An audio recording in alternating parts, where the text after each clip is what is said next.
Thank you for inviting me to this interesting meeting of the Africa-Europe Forum in the beautiful city of Marseille. Your work is very important because really Africans and Europeans need to talk, understand each other. That's important. That's why 2 years ago, or actually less than 2 years ago, we established the Africa-Europe Foundation to facilitate really dialogue between all sectors of societies, business people, policymakers, young people, NGOs, cities, because it is important. Real friendship can also come out of frank and honest discussion.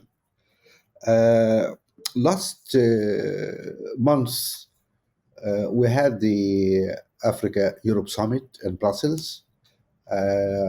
It was an interesting meeting in two aspects, actually. First, there is not many speeches. Usually in this forum, there's a lot of speeches and then a family photo. This time, they had really 7 round tables discussing the most important issues, really the strategic issues with peace and security, migration, power, etc. And my take out of that meeting, really, if I just pick some interesting stuff, first was the development and the manufacturing of vaccines in Africa, which is important. Then the second take really was the issue of energy, power in Africa. 600 million people in Africa live without electricity. They have no life, no business, nothing. And unfortunately, at the COP26 in Scotland, some well-meaning people decided to stop funding for any fossil projects. This became a problem for Africa, and we cannot. Africa did not put all this carbon up there. We have 600 million people without electricity. Solar is wonderful, but we need gas as a transition. And the irony here is that Africa has a lot of gas. Most of it actually goes to Europe. Africans should be allowed to use their own gas for their own development. And I think we reached some understanding there, which was quite useful.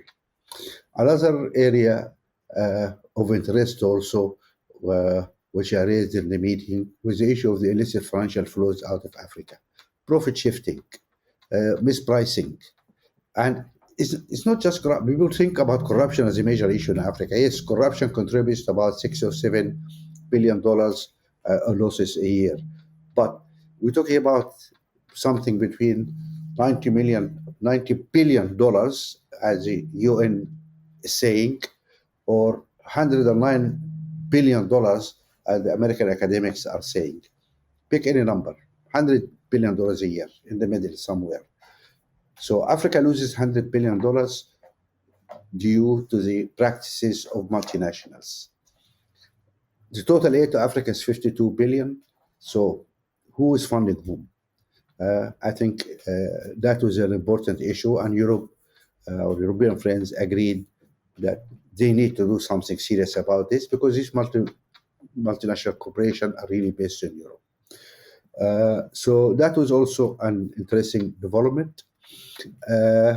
One final take actually was also useful. Both sides acknowledge that they need a monitoring process for all the commitment has been made, whether on these actions or even on the big European ambitious project now, investing $150 billion over the next few years. So what everybody agreed is we need to check, are people keeping their commitments or not? In the past, people make promises, make beautiful declarations, but not much happens. So I think all of you need to monitor and check, it is public what they committed to, We in the Foundation, Africa Europe Foundation, will definitely also check and report how everybody is keeping to the side of the bargain. With that, I'll suppose end my speech. My 5 minutes is over, and wish you really a fruitful meeting in the beautiful city of Marseille. Thank you.